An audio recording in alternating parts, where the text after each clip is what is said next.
I'm Kyla, and this is my presentation on Louise Glick.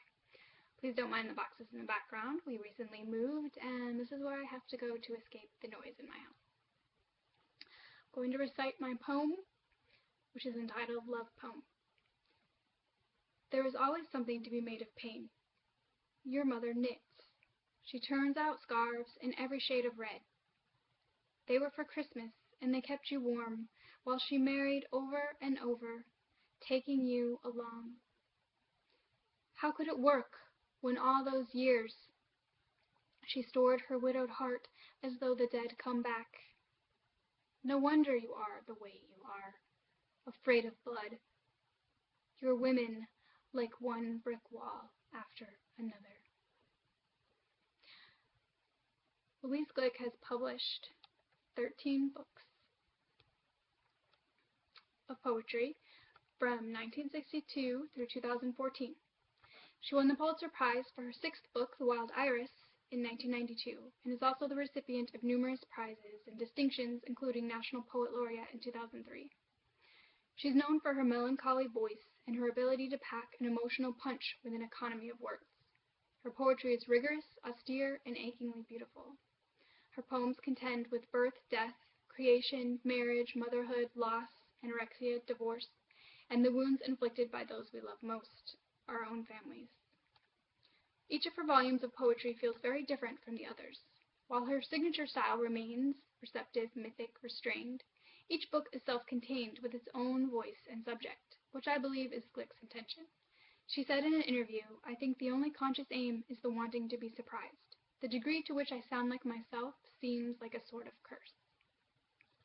My first poem is from her second volume, The House on Marshland, published in 1975,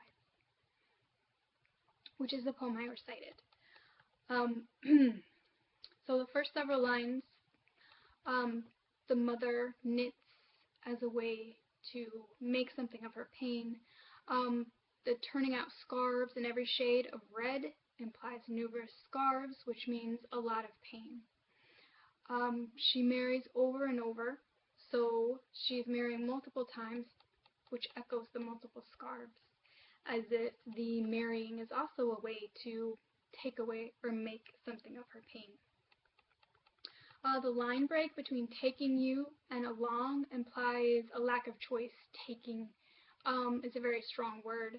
And then on the next line, along, period. Like the child is just an afterthought and is no longer the primary focus of her life.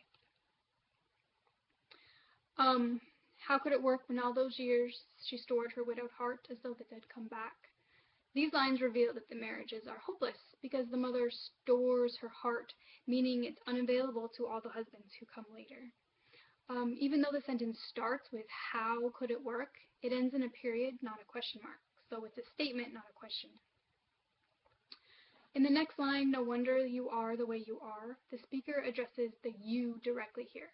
While the lines before seem to evoke compassion and intimacy, this line seems more like a judgment.